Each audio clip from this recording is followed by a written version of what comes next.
What if I told you that there is this book? A book filled with stories of miracles and even describes why me and you exist. It tells us of the greatest love story to have ever happened and even defines the true meaning of love itself. So now you might be wondering, what book am I talking about here? Well, let me introduce you to the Bible, the book that can change your life.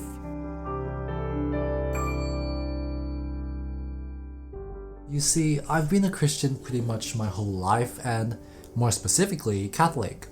But it wasn't until around 1.5 years ago that I finally decided to pick up the Bible and actually start to read it, which I can confidently say has definitely changed my life. Now, whether you're Christian, Catholic, or neither, keep watching this video because it might give you some encouragement to also start reading this wonderful book, especially if you've been hesitant to start. So, as I already mentioned, I grew up Catholic, but I wasn't always passionate about it. I was kind of just like that kid who followed their parents to church every week and just did what I felt like I had to do. Not only that, but because the Bible is quite long, that might have made me felt quite hesitant to start reading it, which you might be able to relate to that too. And it might have passed my mind that being a Christian should be taken more seriously, and it wouldn't make sense if I half believed in God. And so I felt like something needed to change. At this point, I've already heard quite a few things from the Bible and knew some of the stories that were in it. So making the decision to start reading the Bible would have also meant that I was making the decision to start listening and applying the lessons from it. So for the first time in my life, I finally decided to pick up the Bible and started to read it properly. My initial experience of reading the Bible was quite good. I started from the very beginning with the book of Genesis. Oh, and before we continue, am I the only one who thinks the word Genesis sounds super cool? Anyway, there was something really nice about reading a lot of the stories that I've only previously heard about. It actually felt quite good to know what the famous stories are really about, like Noah's Ark and Moses parting the sea in two. Not only that, but the Bible is also filled with so many lessons, and even though it was written a really long time ago, they still hold true today.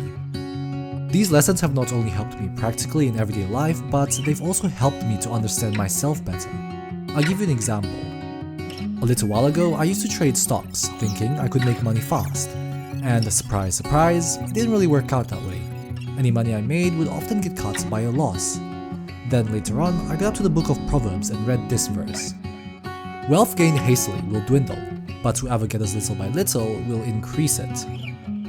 Reading this made me realize that trying to make money fast just wasn't going to work in the first place, because even if I were to initially make money from it, I probably wouldn't have been able to manage it. And you see this happen very often with people who win the lottery, for example, and end up spending too much of it too quickly. If you've ever wanted an instruction manual for life, this would definitely be it. Now, although I have learned a lot from the Bible, it didn't come with no challenges or obstacles along the way. I came across a situation where I actually found what I was reading quite confusing and even quite hard to understand. And maybe it was because of the complicated names of different people and the different places, or even the lengthy repetitive passages in the book of Leviticus. And because I wasn't really understanding what and why I was reading what I was reading, on top of it already being long, I felt like I was starting to lose motivation to read the Bible. But despite these challenges, I decided to just keep going with it anyway. When I started this journey, I knew that it was not for the purposes of entertainment, but because it was something worth doing. And like learning any new skill, it pretty much always comes with its own difficulties. And reading the Bible isn't any different in this sense. In the beginning, you struggle a lot because of your lack of knowledge or experience. But as you continue to practice and learn from your mistakes, that skill gradually becomes second nature to you. That is, if you don't give up and keep on persisting through your failures. So that's what I did. I kept reading, and reading, and reading. Then later down the line, I got up to the New Testament, which is the second main division out of the two divisions in the Bible. This is also where we start to read about Jesus' life. Now, as I continue to read the books in the New Testament, I realized that a lot of what was written in the Old Testament had been leading up to now, and some of the things that initially confused me turned out to be foreshadowing prophecies that were later fulfilled by Jesus in the New Testament.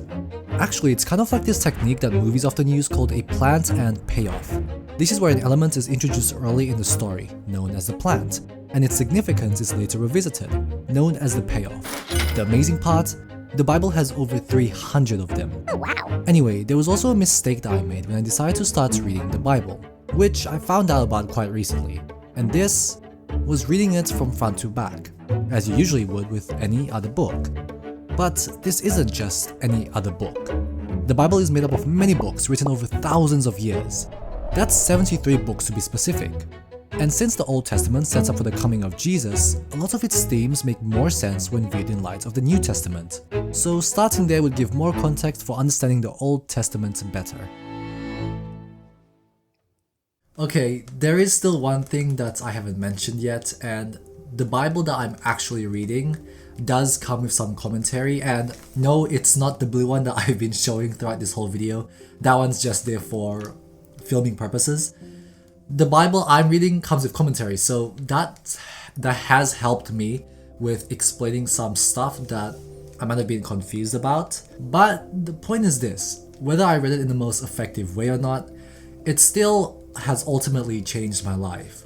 It's helped me grow closer to God, it's helped me learn a lot of lessons, and then by applying these lessons, it's helped me really greatly. So if you've been thinking about reading the Bible but you haven't started yet, here's your call to grab one and start reading it. And if previously you weren't considering it, I hope this video can change your mind, because I can confidently say that this book has changed my life, and maybe it can change yours too. Thanks for watching this video, and I'll see you in the next one.